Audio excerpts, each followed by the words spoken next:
कुछ प्रश्न हैं, उसके उत्तर आपके सामने उपस्थित है। पहला प्रश्न विदेह मोक्ष का है। विदेह मुक्त जीव जब शरीर छोड़ देता है तो कहाँ टिकता है?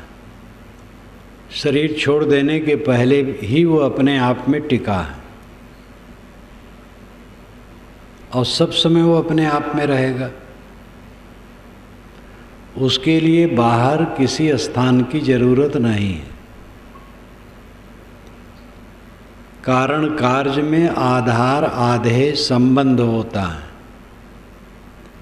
पृथ्वी कारण है, घट कार्य है। घड़ा कार्य पदार्थ है, पृथ्वी कारण है।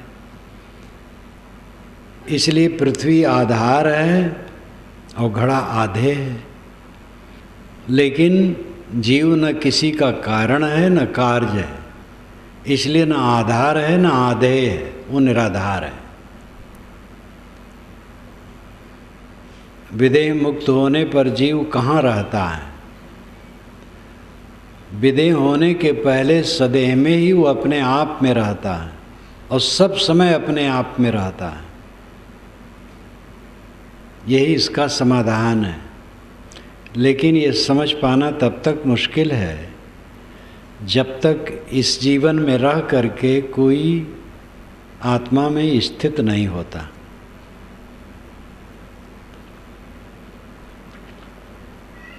कहीं बाहर नहीं ठहरना है जीव को। मोक्ष के विषय में विभिन्न कल्पनाएं हैं। एक कल्पना है सालोक्य मुक्ति, एक सारूप मुक्ति, एक सायुज्य मुक्ति।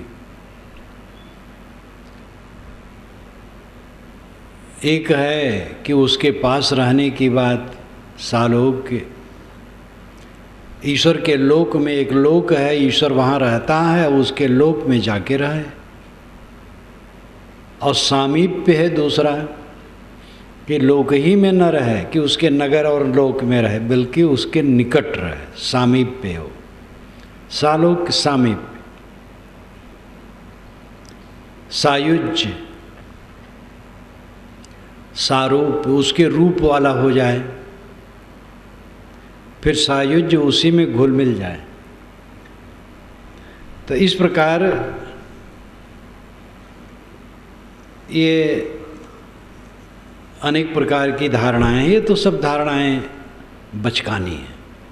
लोको कहीं नहीं है, कहीं ईश्वर नहीं बैठा है जिसका कोई रूप हो और वहाँ कोई जाके पहुँच जाए। मोक्ष है छूट जाना। देह में रहते रहते सब आसक्ति मिट जाए और अपने आप में मस्त हो जाए, आत्मलीन। सदैव आत्माराम, आत्मा में निष्ठा। सब कुछ आत्मा के लिए हम चाहते हैं और करते हैं। तो आत्मा ही को समझने की जरूरत है। आत्मा स्वसत्ता, अपने आप में जो तृप्त है, अपने आप में जो संतुष्ट है, वो मुक्त है। आज ऐसा है, शरीर छूट जाए चाहे शरीर रहे, सब समय वो अपने आप में तृप्त है। इसकी इतनी ही परिभाषा होगी और कहीं लोकांतर में रहने बसने की बात नहीं। जीवन मुक्त के लिए काम करना है, विदेह मुक्त के लिए कुछ नहीं करना है। जीते जीते ऐसी स्थिति बनाओ, सब कामनाएं छूट जाएं, सारा अहंकार छूट जाए, अपना मन आत्मा में लीन रहे, सदैव आत्म तृप्त रहे, आत्म संतुष्ट रहे। ये खास काम है, ये करना चाहिए। मरने के बाद चिंता करने की जरूरत नहीं कि कहाँ रहेगा। आत्मा क्या है? आत्मा का शाब्दिक अर्थ होता है स्वयं। ये आत्मी लोग हैं, मेरे लोग हैं। तो आत्मा नाम खुद चेतन है, जड़ नहीं है। जो सोचता है, बोलता है, पूछता है, कहता है, वो जड़ नहीं है, चेतन है। आप चेतन हैं चेतन आत्मा है, अवात्मा चेतन है, ज्ञान स्वरूप है। वो इंद्रियों और मन द्वारा संसार को जानता है, जान करके मानता है, मान करके मनन करता है, और उसमें अनुकूल मानता है, प्रतिकूल मानता है, राग मानता है, द्वेष मानता है, फिर प्रपंच शुरू हो जाता है। जो कुछ देखे सुने उसमें राग द्वेष न माने, राग द्वेष न मान करके अपने आप में तटस्थ रहे, आरूढ़, निष्प्रेय, ये उसकी साधना। आत्मा का अर्थ है स्वयं, मैं। वो चेतन है, वो अमर इसलिए है क्योंकि वो जड़ से नहीं बना है, मिट्टी पानी आग हवा से नहीं बना है, ऑक्सीजन हाइड्रोजन नाइट्रोजन से नहीं बना है। वैज्ञानिक भी मानते हैं कि जड़ तत्वों में चेतना नहीं है। 2 वैज्ञानिकों से मेरा संपर्क हुआ है, एक बिहार के थे, वे देहरादून में सेवारत थे, जा रहे थे। फैजाबाद में हमारा रिजर्वेशन था। जब डब्बे में पहुँचे तो मेरी ही बर्थ पर वह बैठे थे, सामान नीचे रखे थे, बातचीत हुई। और दूसरे यही प्रतापगढ़ के थे, ये और ऊंचे स्तर के थे, बॉम्बे से भोपाल आए थे, वहाँ मिले थे। दोनों ने बातचीत के दरमियान में कहा था कि जड़ तत्वों में चेतना का कोई लक्षण नहीं। तो मैंने कहा चेतना एक गुण है, गुण द्रव्य में रहता है। किस द्रव्य का एक गुण है? कहीं ही हम लोग नहीं समझ पाते। तो मैंने कहा था आप सणसे से सब कुछ पकड़ते हैं तो जीव को भी सणसे से पकड़ना चाहते हैं, और आप स्वयं हैं। दोनों भिन्न देश काल में मिले थे, लेकिन दोनों का उत्तर था कि हम लोगों को चाहिए आप जैसे लोगों के पास कुछ दिन रहना। तो आत्मा चेतन है, वो प्रकृति से सर्वथा विलक्षण है। सर्वथा विलक्षण होने से स्वतंत्र है। जो स्वतंत्र है वो नित्य है, अविनाशी है, अजन्मा है। आप आत्मा हैं, चेतन हैं, अजन्मा हैं, मरेंगे भी नहीं, नित्य हैं, और उसका प्रमाण इस जीवन में है। विज्ञान मानता है 7 वर्ष में शरीर के सारे कण बदल जाते हैं। अगर जड़ कणों का ये आत्मा संव्यूहन होता, संगठन होता, तो 7 वर्ष के बाद कुछ याद न रहता। लेकिन 90 वर्ष का आदमी 80 वर्ष पुरानी बातें याद करता है। तो संकल्पों का, स्मरणों का धारक चेतन आत्मा विलक्षण है, नित्य है, अजर अमर है। आत्मा का सहज अर्थ है स्वयं, और वो स्वयं मैं हूँ, आप हैं। वो चेतन है। चेतन जड़ से विलक्षण होने से नित्य है, शाश्वत है। स्वभाव उसका निर्मल है, क्योंकि काम वासना जब आती है तो आदमी क्षुब्ध हो जाता है, सुखी नहीं रहता है, विचलित हो जाता है, और उसके परिणाम में अगर पहुंच जाता है तो और दुखी होता है और वासना बढ़ती है। क्रोध आता है तो क्रोध में दुखी हो जाता है, उसका परिणाम और दुख देता है। ऐसे लोभ मोह कोई विकार आता है। जीव का अगर ये सब स्वभाव होता तो दुखद न होता। कोई पदार्थ का स्वभाव उसके लिए विपरीत नहीं होता है। आग को आग जलाती नहीं, दूसरी वस्तु को जलाती है। आत्मा का स्वभाव निर्मल है। काम में थोड़े समय में आदमी बिहबल हो जाता, मलिन हो जाता है, अस्त व्यस्त हो जाता है, उसमें जीवन भर कहाँ रह पाएगा।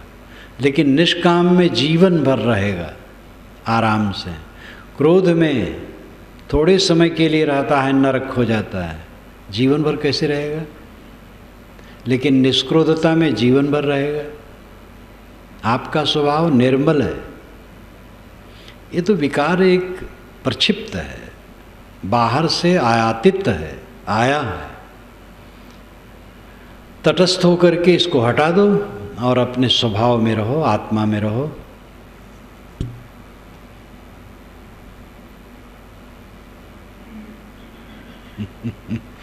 क्या किन्हीं महापुरुष का जन्म दिवस विशेष उल्लास के साथ मनाना उचित है अथवा नहीं? यदि वह महापुरुष धार्मिक क्षेत्र से संबंध रखते हो, उनकी शिष्य शाखा हो, तो क्या उन महापुरुष को अपना जन्म दिवस मनाने पर ऐतराज होना चाहिए?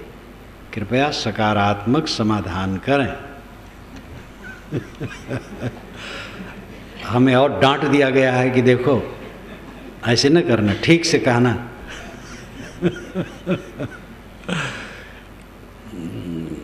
कोई जन्म दिवस मनाने की ज़रूरत नहीं। और कोई भी लिखा हो, लगता है कि हमारे लिए लिखा है, नाम अपना नहीं दिया है। आज ही जन्म दिवस है इस शरीर का। श्री कृष्ण महाराज जी के 4 दिन के बाद मेरा शरीर जन्मा था। वह भादो कृष्ण अष्टमी को और मेरा द्वादशी को। और इस बात को कुछ भक्त लोग ज़्यादा खोज खाज किए तो कुछ करने लगे, तो हमारे साधुओं पर भी प्रभाव पड़ा। एक ब्रह्मचारी रहे हमारे पास पहले कुछ दिन तो रहे, लेकिन फिर नहीं रह पाते, उम्र भी उनकी हो गई, दिल्ली की तरफ, पंजाब की तरफ रहते हैं। वो एक बार आए बहुत हट किए कि साहब भंडारा उस दिन हो जाए, हम भेज देंगे पैसा, आ तो नहीं पाएंगे। हमने कहा ये सब बकवास मत करो, बहुत डांटा। वो पीछे पीछे हिन्न हिन्न बच्चों की तरह करते रहे, तो मैं चुप हो गया। तो फिर वे भेजने लगे, रुपया करने लगे। फिर दूसरे तीसरे भी तैयार हो गए, तो भंडारा करने लगे। उस दिन भंडारा करने लगे तो शाम को बैठक भी करने लगे। तो बैठक में क्या होता था मुझे तो कुछ पता नहीं रहता था। अंत में मैं जाता था तो मैं मृत्यु पर बोलता था। जन्म दिवस के दिन पर मैं मृत्यु पर बोलता था। 3 वर्ष पूर्व की बात है। उधर पूरब धर्मशाला के सभागार में चल रहा था और लाउड स्पीकर से आवाज़ साफ आ रही थी। पहली बार मैं उस दिन सुना लोगों के विचार मेरे लिए, तो मुझे लज्जा लगी। ये बड़ाई करना ठीक नहीं, लेकिन किसी से कुछ नहीं कहा। अगले वर्ष मैंने अपने एक साधु से कहा, देवेंद्र से, वो मेरे साथ कलकत्ता गया था। मैंने कहा कि ये जन्म दिवस मनाना ठीक नहीं और मेरे लिए सभा करना ठीक नहीं। और भी एक बात कहा था कि जब मैं सभा में जाऊं कोई उठ के खड़े ना हो। अब उठ के खड़े न होने की बात तो फिर ये साथी लोग सोचे कि ये ठीक नहीं है, तो मैं चुप रहा। यहाँ तो बंद रखता हूँ ध्यान शिविर में कोई न खड़ा हो, और यहाँ तो रोज सभा में मैं कह दिया हूँ कोई उठे ना। बड़ी सभा होती है या बाहर जाता हूँ तो लोग उठते हैं। मेरा मन तो नहीं चाहता कोई उठे, लेकिन उस पर मैंने हठ नहीं किया। किंतु इस पर मुझे अच्छा नहीं लगा मेरी बड़ाई। तो और साल भी होती रही ये चीज़, लेकिन जब तक कान से न सुनो तब तक वैसा प्रभाव नहीं पड़ता। क्या बोलते हैं, क्या बात करते हैं।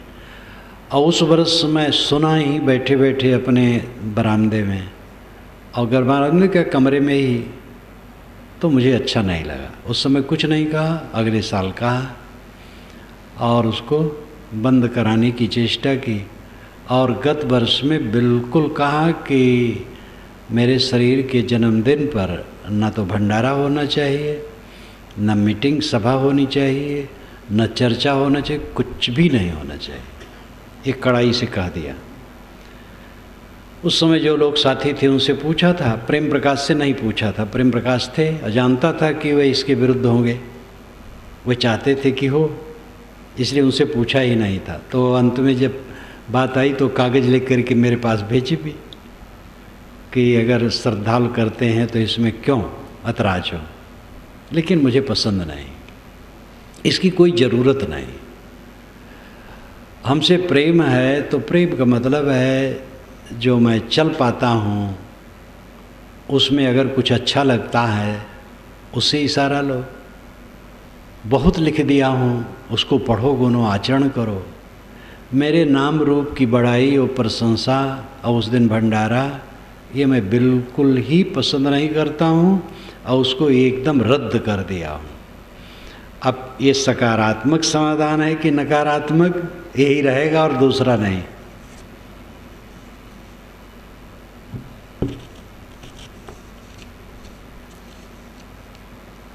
ज्ञान चौतीसा में नन्ना अधूरा पूरा अन्य ग्रंथों में मैंने 2 लाइन साखी पढ़ी है।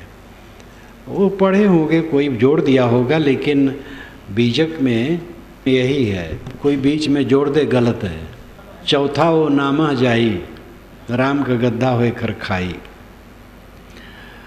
नामा नाम शून्य में जाता है, वो ईश्वर की लादी लादता है, समझता नहीं है। तो जैसे पाठ है वही ठीक है हम लोगों का। गृहस्थ जीवन मुक्त हो सकता है या नहीं? न गृहस्थ जीवन मुक्त हो सकता है, न साधु जीवन मुक्त हो सकता है। जो मोह नहीं छोड़ेगा कोई नहीं हो सकता, और जो मोह छोड़ देगा कोई भी हो सकता है। अब गृहस्थी में रह करके विषय वासना में उलझा रहा है, मोह माया में उलझा रहा है, ज्ञान की चर्चा करे और अपने ज्ञानी माने रहे, तो इससे कैसे जीवन मुक्त होगा? गृहस्थ का इतना अर्थ है कि घर में रहता है, धोती कुर्ता पहनता है, गृहस्थ का कपड़ा पहनता है, लेकिन मोह नहीं है, शुद्ध ब्रह्मचर्य का पालन है, काम वासना का त्याग है, क्रिया का त्याग है, अहंता ममता का त्याग है, स्वरूप बोध है, और चित्त निष्काम निर्माण आत्मतुष्ट है। कोई भी जीवन मुक्त हो सकता है। साधु के लिए तो अवसर ही है, घर द्वार छोड़ के आता है, पूरा समय है, उसको जीवन मुक्त होना ही चाहिए। लेकिन यहाँ रह करके जो ढील हो जाएगा, कैसे जीवन मुक्त होगा? मैंने शायद कल कहा था कि कुछ साधु उत्साह अपना घटा देते हैं, जो सद्गुण थोड़ा है उसी में रुक जाते हैं। घर छोड़ के आए तो यहाँ कोई मोटे दुर्गुण की बात ही नहीं है। इस सामान्य सद्गुण में ही अपने को संतुष्ट मान लेते हैं, और विरह, लगन, साधना, वैराग की तीव्रता ये नहीं करते हैं, तो उनके अंदर की समस्त आसक्ति नहीं मिटेगी। सच्ची समझ संशय रहित पारख निजे दुर्गुण रहे।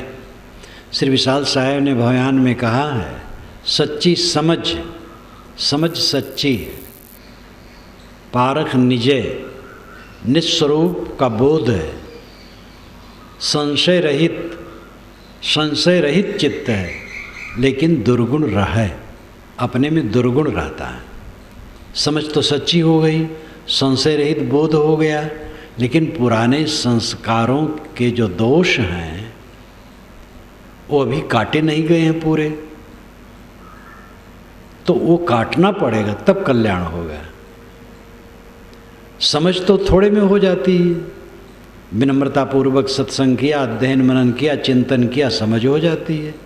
लेकिन कूड़ा कचरा जो जमा है अनादिकाल का, वो साधना करके कटेगा, तब कल्याण होगा। इसलिए गृहस्थ विरक्त किसी के लिए मर्यादा नहीं है जीवन मुक्ति की। जीवन मुक्ति वो प्राप्त करेगा जिसे अपने स्वरूप का ठीक ज्ञान हो जाए कि देह से आत्मा अतीत, शुद्ध बुद्ध निर्मल है, वो मैं हूँ, और इसे कुछ पाना नहीं। याज्ञवल्क्य ने बृहदारण्यक उपनिषद में कहा है, अय मैत्री, जो अपने से ब्रह्म को अलग मानता है उसका ब्रह्मत्व नष्ट हो जाता है, उसकी सारी शक्ति क्षीण हो जाती है। यो अन्यम देवा उपासते, जो अलग देवता की उपासना करते हैं, अन्यो असा अन्यो अमस्मीत यथा पुसर एवं सा देवानाम, देवता अलग है मैं अलग हूँ, तो देवताओं का पशु है वो, और उसे स्थिति नहीं मिल सकती। इतने काल के पुराने ऋषियों ने कितना साफ कहा है, आपका ब्रह्मत्व, आपका शिवत्व, आपका देवत्व आप में है।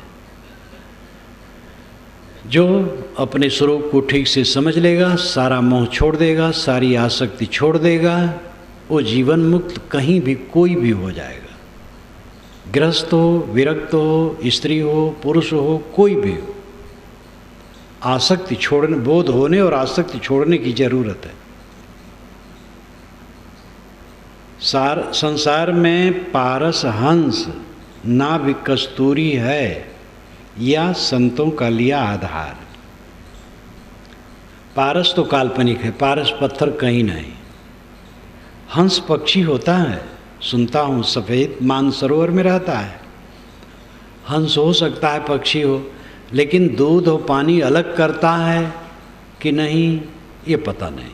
कहावत है कि दूध पानी एक में मिला के रख दो तो हंस चोंच मारेगा, पानी ले लेगा, दूध छोड़ देगा। ऐसा भी हो सकता है कि उसके चोंच में खटास हो और उसमें मारे वो पानी छेना, दूध छेना बन जाए और खा ले, वो पानी छोड़ दे।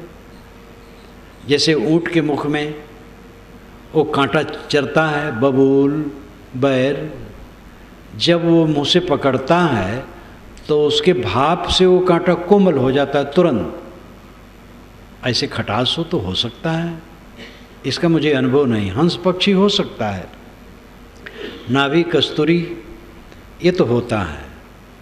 कुछ प्रकार के मृग होते हैं जिनकी नाभि में कस्तूरी होती है, बहुत तीव्र सुगंधी होती है, ये होता है।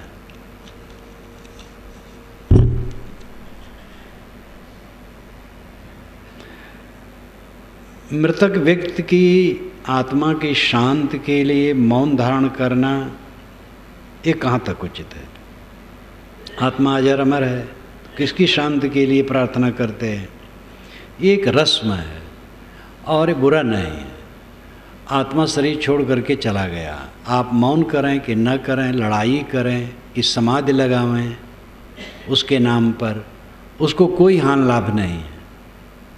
वो तो जो किया लेके गया, वो आपका एक रस्म है और अच्छा है। किसी के मर जाने पर इकट्ठा हो करके थोड़ा मौन हो गए। मौन होने का मतलब यही है कि एक दिन मौन होना है। बहुत जानने वाले को भी अस्मृत खोना होगा, बहुत बोलने वाले को भी मौन साधना होगा, बहुत जानने वाले को भी अस्मृत खोना होगा। बहुत भीड़ भी छट जाएगी, टूट जाएगी माया, जीव अकेले आया जग में और अकेले जाया। तो मौन हो जाना, क्योंकि आत्मा शरीर छोड़ करके गया, मौन हो गया। हम भी थोड़ा मौन हो जाएं, याद करें अपना भी मरना है। तो एक सिस्टम है, अच्छा है, सुसंस्कार है। उस आत्मा के लिए उसमें कोई हानि लाभ नहीं। किसी के मर जाने पर आप यज्ञ भंडारा करें, दान दें, कुछ करें तो उसको कुछ मिलने वाला नहीं है, वो आपकी सभ्यता है। अब इसमें जो कर्मकांड के रूप में है वो दुखद है। गरीब हैं बेचारे, अब उनको कुछ नहीं है तो खेत बेच रहे हैं, बैल बेच रहे हैं इस करने के लिए, ये ठीक नहीं है। मर जाए आदमी तो उसका धन खा जाना ठीक नहीं है, कुछ परोपकार में लगाना चाहिए। मृत व्यक्ति के संचित धन का कुछ हिस्सा लोक मंगल के काम में लगाना चाहिए, यही श्राद्ध है। और वो ऐच्छिक होना चाहिए।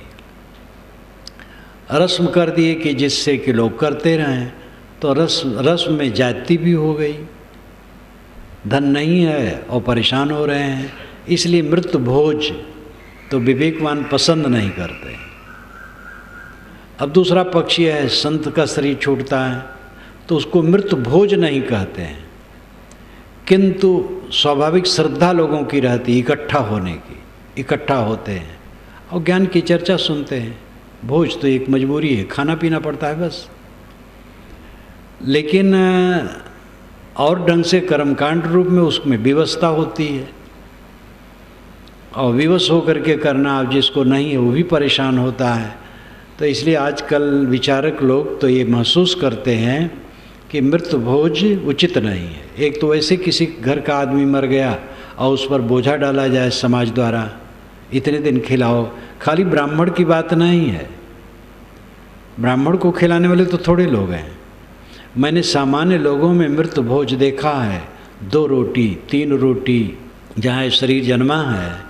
ऐसे वर्ग के लोग जो मजदूर परिवार के लोग होते थे, तो जब मर जाए तो साहब कहें 2 रोटी देना है। 2 रोटी मतलब 2 टाइम खिलाना है, 3 रोटी देना, 3 टाइम खिलाना है, पूरे बिरादरी को खिलाना। और उसमें ब्राह्मण को 1 कौड़ी भी नहीं मिलता था। यही नहीं कि ब्राह्मणे सब दोषी हैं और वो ब्राह्मणे चूस रहे हैं, वो सामाजिक खराब रस्म कहीं भी चूसता है। अब ऐसे लोगों को जो बेचारे कहते थे उनको जानता था कि मजदूरी करते हैं, वो खाते हैं, मजदूरी न मिले तो खाने की भी ठिकाना नहीं। और किसी के मर जाने पर उनको भात देना पड़ता, उसको रोटी कहते हैं। 2 रोटी 2 टाइम खिलावें, अब 100 जने हैं, 150 जने हैं, कितना कमर तोड़ है। तो ये मृत भोज विचारवान पसंद नहीं करते हैं। स्वतंत्रता से होना चाहिए, मर जाने वाले व्यक्ति का सब धन खा न जाए, उससे लोक मंगल में कुछ, जनहित में कुछ लगावे, ये श्राद्ध है। कहते हैं कलयुग में एक बार सच्चे मन से ईश्वर का नाम ले तो पिछले सारे पाप धुल जाते हैं। ये सब प्रपंच है, एक प्रपंच करके ऐसा कर दिया गया कि और पाप को बढ़ाने का तरीका बना दिया गया है। चाहे जितना पाप करो धुल जाएगा। यहाँ तक लिख डाला गया है कि दिन भर का पाप शाम के जप से खत्म, और रात भर का पाप सुबह के जप से खत्म। तो ये जप से सारा पाप काटने की बात का प्रचार करके नुकसान किया गया। जप ठीक है, कोई नाम कोई मंत्र का जप सब ठीक है, वेद मंत्र ही सही है, कुरान मंत्र बाइबिल मंत्र नहीं सही, ये बात नहीं। कुरान मंत्र हो, बाइबिल का मंत्र हो, वेद का मंत्र हो, और भी कहीं का मंत्र हो, जिसको जो मानता हो, ऐसा मंत्र हो, ऐसा पवित्र नाम हो, उसको जपना अच्छा है। अपने मन में थोड़ी पवित्रता आती है, संतोष आता है। लेकिन ये कहना कि जो पाप करो जपोगे तो कट जाएगा, तो वो धोखा है। फिर उसी बहाने तो और पाप लोग करना शुरू कर देंगे। पाप वो कटेगा नहीं, फल पाना है, इसलिए पाप करो मत, और नाम जपो, मंत्र जपो, जिसको जो प्रिय हो जप सकता है।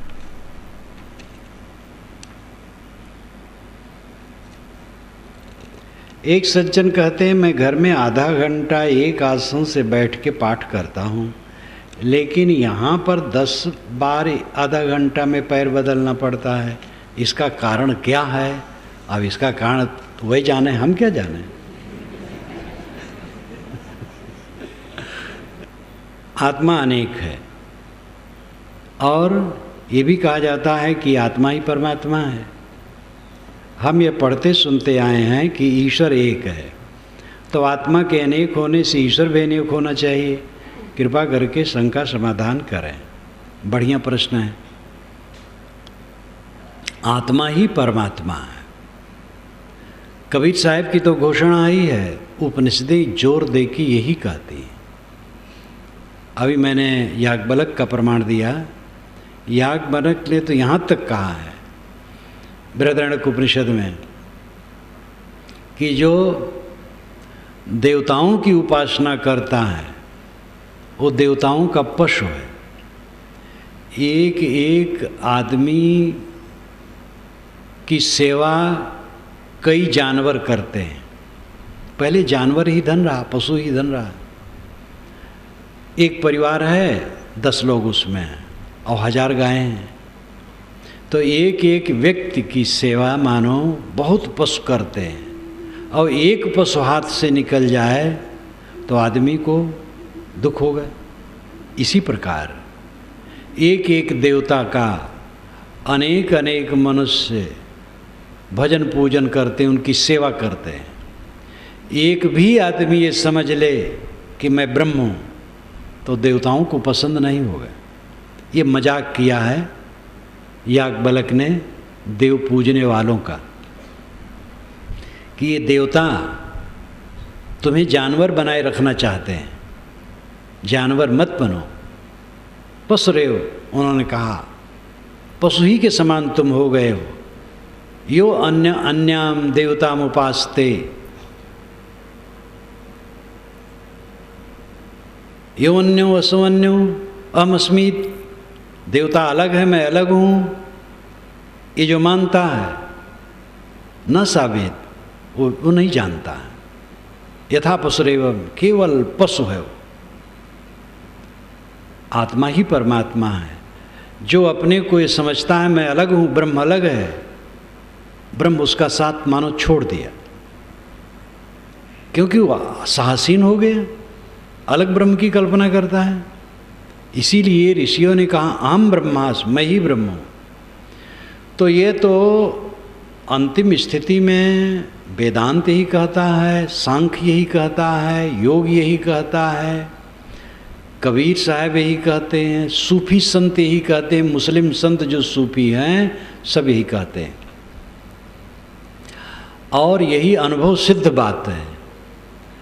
संकल्पों से, मन से देवताओं और ईश्वर की कल्पना होती है, और जब मन शांत हो जाता है तब कल्पना शांत हो जाती है, फिर सब ईश्वर शांत हो जाता है। आप लोगों से मैं कहूँ कि ध्यान करो, कोई यहाँ अपने अपने ढंग से ईश्वरों का ध्यान करने लगा, जैसे जैसे ईश्वर माना है। फिर मैंने कहा कि आप लोग सारे संकल्पों को छोड़ दें। अब आपने सारे संकल्प छोड़ दिया तो संकल्पों में जो ईश्वर प्रतिबिंबित होता था वो भी खो गया, क्योंकि सारे ईश्वर संकल्पों में ही प्रतिबिंबित होते हैं। आपने जैसे ईश्वर माना है वैसे ईश्वर का आप ध्यान कर रहे हैं, तो सब ईश्वर खो गए, सब देवता खो गए। संकल्पों में ही सारे देवता और ईश्वर हैं। संकल्प शांत होने पर दृष्टा दृश्यमात्र, पतंजलि महाराज कहते हैं दृश्यमात्र, चेतन मात्र रह जाता है, शुद्ध चेतन। इसलिए आत्मा से अलग परमात्मा कहीं है मिलेगा, ये भ्रम है। आत्मा ही परमात्मा है,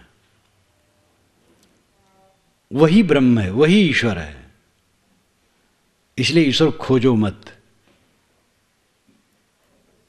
अब इसमें होगा कि भाई तो बहुत ईश्वर हो गए, बहुत ईश्वर हो गए तो किसको धक्का लग गया, किसका नुकसान हो गया?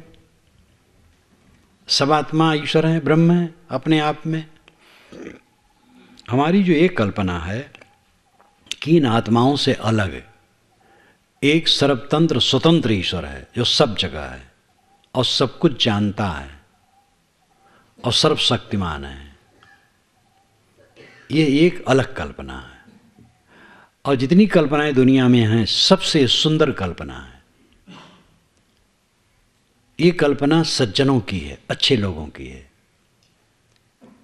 क्योंकि ये बात सिद्ध हो जाए तो दुनिया में दुख नाम की कोई चीज न रहे।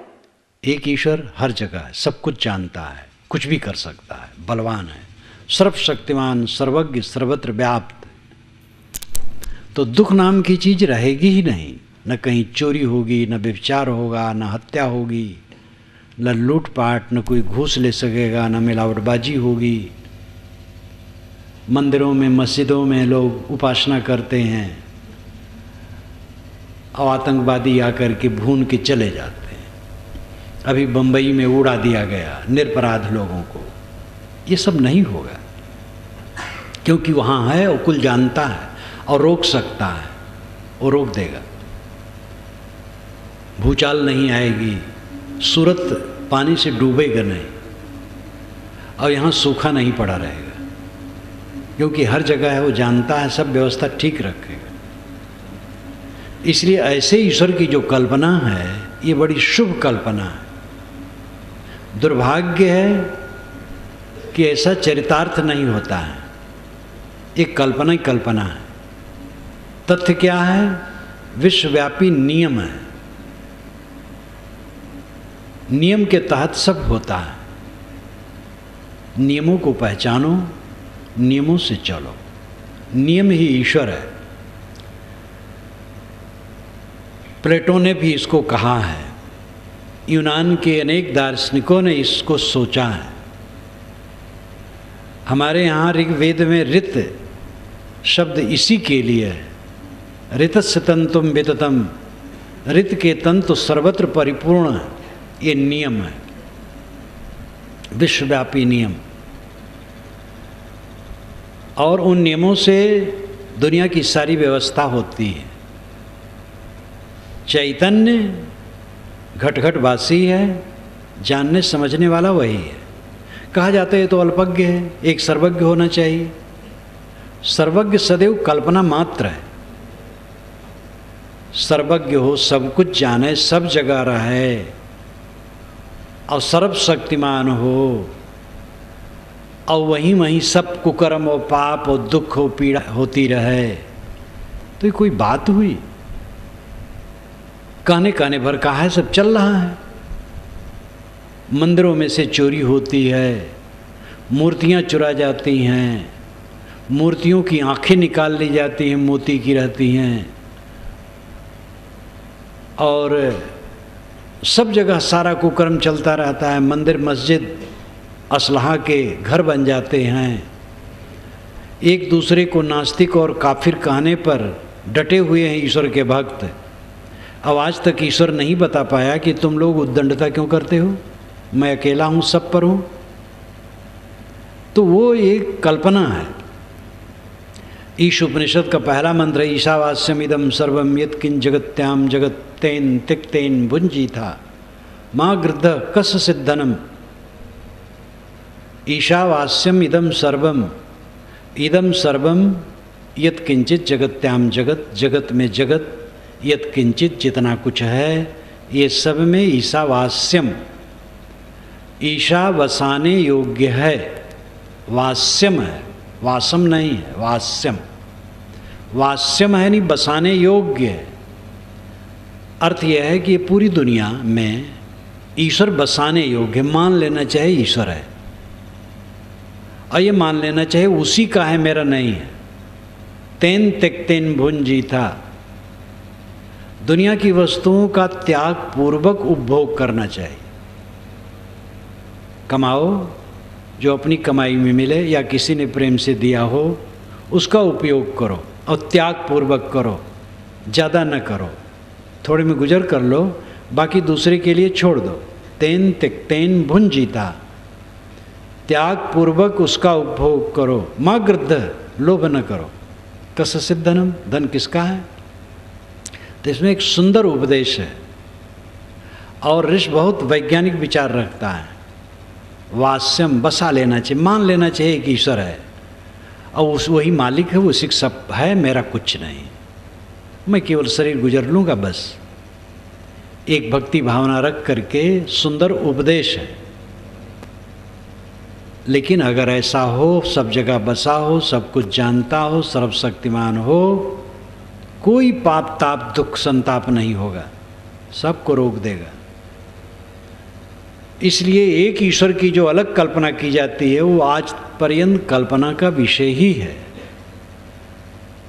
घट घटवासी आत्मा परमात्मा है, अपने आत्मा रूपी परमात्मा में स्थित हो, यही वेद उपनिषद शास्त्र संत सबका भाव है। असप्रभु हृदय अछत अविकारी सगुण उपासक गोस्वामी जी को भी कहना पड़ता है। बिना जीव के मकान का अस्तित्व नहीं, बिना शरीर के क्या जीवात्मा कोई अस्तित्व है? अगर ये राड जो जल रहा है फूट जाए तो बिजली का अस्तित्व नहीं है। बिजली का अस्तित्व राड से, पंखा से, बल्ब से अलग है। उसके द्वारा उसका प्रत्यक्षीकरण संसार में होता है। लेकिन बिजली और बल्ब एक नहीं है, दो है।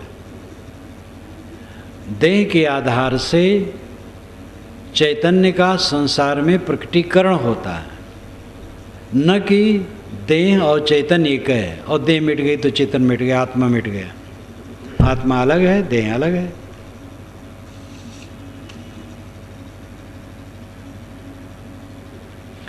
अपने नित्य होने वाले व्यवहार को सद्गुरु के सामने स्वीकार करके और सुधारने की चेष्टा करना, ये मुझे अच्छा लगता है। लेकिन क्या ऐसा करना ठीक है? कोई भी इंसान है, मनुष्य गलती हो जाती है छोटी बड़ी, तो उसको स्वयं स्वीकारे और ग्लान करके छोड़े।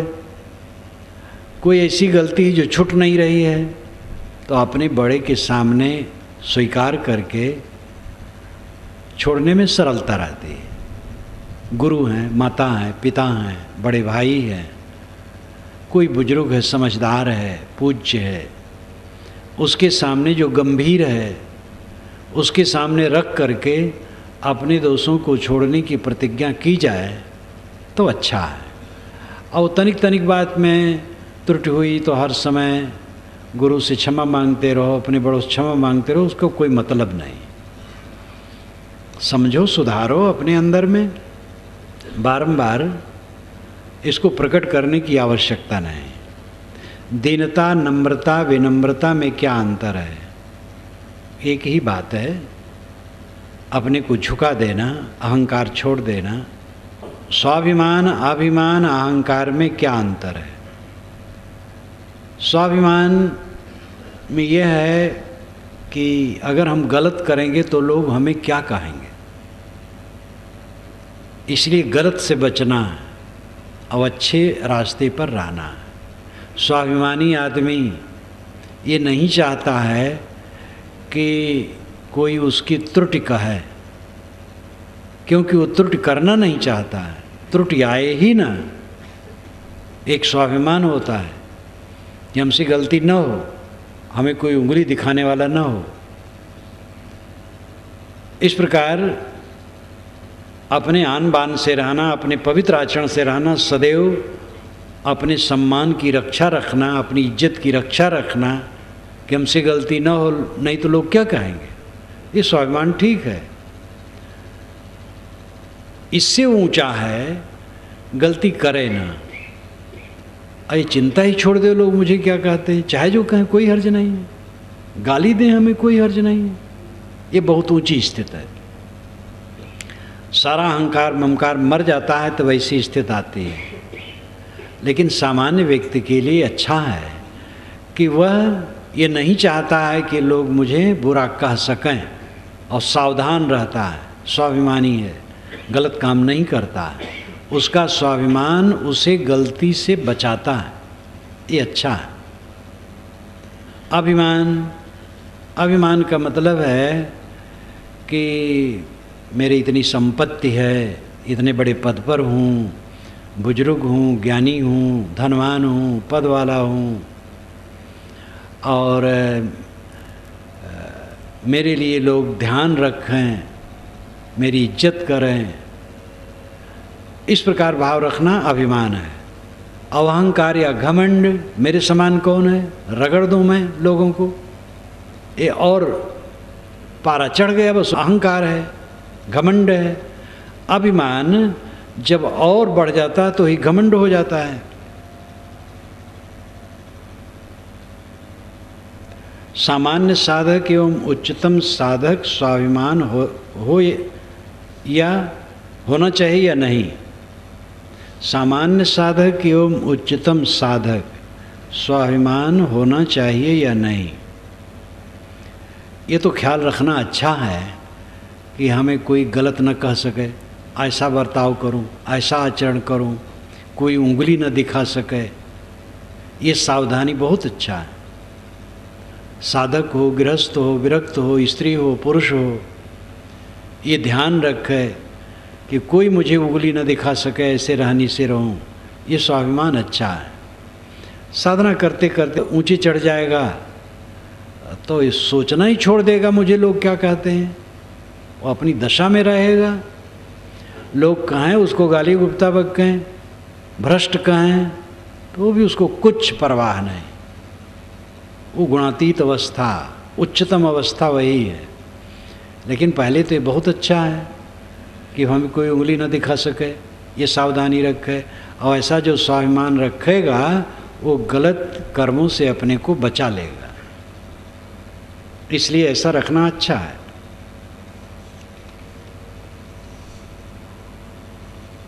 कुल मिलाकर के आत्म सुधार ही जीवन का लक्ष्य है, अपने आप का सुधार। आत्म सुधार का अर्थ है मनवाणी कर्मों का सुधार। आत्मा तो निर्मल है ही है, आत्मा में कोई विकार है ही नहीं। विकार आता है मन में, वाणी में और इंद्रियों के बर्ताव में। आत्मा शुद्ध चेतन को कहते हैं, अब आत्मा देह को भी कहते हैं, इंद्रिय को भी कहते हैं, मन को भी कहते हैं, स्थान भेद से इनको भी आत्मा कहते हैं। गीता में आत्मनिग्रह आया है,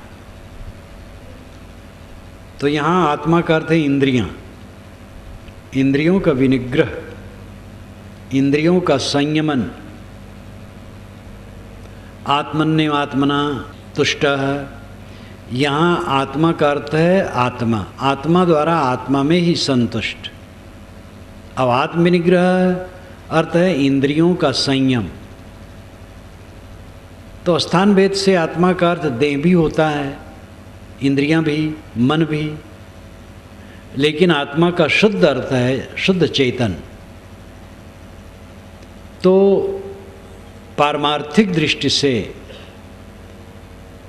शुद्ध चेतन स्वस्वरूप ही आत्मा है,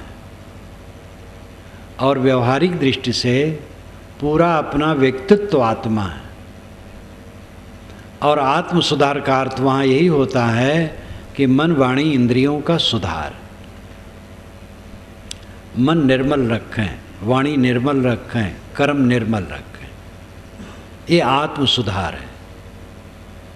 आत्मविश्लेषण, आत्मविश्लेषण का एक अर्थ होता है कि अपने आत्मा को जड़ से अलग समझने पर सोचना, और एक होता है कि हमारे में क्या त्रुटियां हैं, कितनी त्रुटियां खत्म हुई, कितनी त्रुटियां अवशेष हैं। किसी बात में भी, खाने पीने, रुपए पैसे, कपड़े लत्ते, लेन देन, व्यवहार, बर्ताव, सब में कितनी कमजोरियां अभी हैं और कितनी कमजोरियां मिटी, ये आत्मविश्लेषण है। अब यहाँ आत्मा का अर्थ है ये पूरा व्यक्तित्व, स्वभाव, रुचियाँ, मन, इंद्रियाँ, रात दिन का बर्ताव, ये सब का विश्लेषण करना, विचार करना, शोधना और अपनी त्रुटियों को निकालते जाना। सोनार सोना या चांदी को गलाता है, साफ करता, उसकी मैल छांट देता है और फिर सांचे में ढालता है, ठंडा करके पीटता है, पत्थर बनाता है, झुकाता है, नक्काश करता है, आभूषण का आकार देता है, फिर मसाला से धोता है तो दिव्य आभूषण तैयार होता है और उसका दाम बढ़ जाता है। इसी प्रकार अपने मन, इंद्री, वाणी को विवेक ज्ञान में गलाओ, पीटो, निखारो, नकासो, शुद्ध करो, साफ करो, तो मूल्यवान हो जाएगा। जीवन का रस इसी में है। आदमी तो बाहरी चीज़ों में ही रुक जाता है। जब याज्ञवल्क्य चलने लगे विरक्त होने के लिए याज्ञवल्क्य बहुत बड़े कर्मकांडी पुरुष थे। शतपथ ब्राह्मण 100 अध्यायों का उन्हीं का रचना माना जाता है। और उसी के आखिर में बृहदारण्यक उपनिषद है जो उनका ज्ञान का कांड है, ज्ञान से भरा है। वो 2 पत्नियां थीं उनके, बड़े बड़े राजे रजवाड़ों का यज्ञ करवाते थे, खूब धन मिलता था। काफ़ी समय बीत गया तो उनको दुख लगा कि मैं इसी संसार में पड़ा पड़ा ज्ञान सबको बांट रहा हूँ और अपना दुनियादारी मुलझाऊँ। तो उन्होंने संकल्प लिया कि मैं त्याग कर दूंगा। 2 पत्नियां थी, मैत्री और कात्यायनी, दोनों को बुलाया और कहा आओ तुम लोगों का मैं हिसाब किताब कर दूं, दोनों को धन बांट दूं। कात्यायनी साधारण थी, सुन के चुप रही। मैत्री समझदार थी, उसने कहा भगवान धन से परिपूर्ण सारी पृथ्वी मेरी हो जाए तो क्या मुझे अमरता मिलेगी? हम आध्यात्मिक लोग ये मानते हैं कि आत्मा देह से अलग है और इस देह में रहते रहते जब उसको हम समझ लेते हैं और सारी आसक्ति छोड़ देते हैं और अपने आत्मा में पूर्ण स्थित हो जाती है, तब देह छूट जाने पर फिर से देह नहीं होती। तथागत बुद्ध ने भी कई बार कहा है उसका ये अंतिम शरीर है, अब शरीर नहीं होगा। तो शरीर फिर से न होने से फिर जन्मना नहीं होगा, फिर मरना नहीं होगा, अमरत्व की प्राप्ति हो जाएगी। हमारा आत्मा है, जन्म मरण से छूट जाए, अमरत्व की प्राप्ति हो गई। तो उसने कहा क्या भगवान धन दान से संपन्न पूरी पृथ्वी मेरी हो जाए तो मुझे अमृत मिल जाएगा? तो याज्ञवल्क्य ने कहा कि जैसे लौकिक साधनों से संपन्न लोग सुखी दिखते हैं, आराम विलास से अपना जीवन बिताते हैं, वैसे तुम्हारा हो जाएगा। अमृतत्व की प्राप्ति ये धन से नहीं होगी। किसी को आशा नहीं करनी चाहिए कि धन से अमरता की प्राप्ति होगी। तब उसने कहा यस्याम नामृतास्याम किमाम तेन कुर्याम, जिससे मुझे अमृतत्व की प्राप्ति ना हो उसको लेकर के मैं क्या करूँगी? तो आप जिसके लिए जा रहे हैं वो मुझे बताइए। तब याज्ञवल्क्य ने कहा कि मैत्री, पति के लिए पति को पत्नी नहीं चाहती, आत्मा के लिए चाहती, अपने लिए चाहती। पत्नी के लिए पत्नी को पति नहीं चाहता, आत्मा के लिए अपने लिए चाहता है। ऐसे वो ब्रह्म क्षत्र देव सब कुछ कहा, सर्व सबके लिए, सबको कोई नहीं चाहता, अपने लिए चाहता है। जब अपने लिए चाहा जाता है तो अपने पर ही ध्यान दे कि मैं कौन हूँ। इसलिए आत्मा वै द्रष्टव्य श्रोतव्य मंतव्य निधिध्यास्तव्य। अय मैत्रेयी, आत्मा ही देखने सुनने मनन करने और निधिध्यासन करने ध्यान करने योग्य है। इसलिए आत्मा को देख, आत्मा को जान, आत्मा का मनन कर, आत्मा का ध्यान कर। और ये कर लिया तो सब कुछ जाना हो गया, अपने में लौट। ये उन्होंने कहा। ऐसे सभी संतों ने, सभी ऋषियों ने, सभी पीरों ने, फकीरों ने ये कहा है आत्मा में लौट आने की बात। और मुक्ति के बाद कोई देह धरने की बात कहीं नहीं मानी जाती है देश विदेश में। स्वामी दयानंद सरस्वती कहते हैं कि मुक्त होने के बाद जब फिर से सृष्टि होगी तब तक तो मुक्त रहेगा, लेकिन फिर आ जाएगा। उन्होंने उनकी एक नई कल्पना है और उनकी कल्पना को कोई नहीं मानता है। तो विदेह मोक्ष अमृत की प्राप्ति है और वो धन से संभव नहीं है और विद्या से, शास्त्र ज्ञान से संभव नहीं है, देव अर्चन से संभव नहीं। स्वामी शंकर ने कहा विवेक चूड़ामणि में कि कोई शास्त्रों का भाषण करता रहे, देवताओं का अर्चन करता रहे, यज्ञ करता रहे और देवताओं की पूजा प्रार्थना करता रहे। अब ऐसे करते करते सैकड़ों ब्रह्माओं के जीवन काल तक बिता दे तो भी ब्रह्म और आत्मा की एकता के बोध बिना कल्याण नहीं होगा। ब्रह्म और आत्मा की एकता का बोध होना चाहिए। ब्रह्म और आत्मा दो नहीं है, जीव और शिव दो नहीं है, एक ही है। ये जब बोध होगा और अपने आप में स्थित होगी तब वो दशा आएगी। तो ये तो उदाहरण हुआ, अनुभव की बात है। स्वयं आप सोचिए, जब तक आपका मन बाहर है तब तक शांति नहीं मिलेगी। बाहर से लौट करके आत्मतृप्त हो गया, बस अमरता हो गई।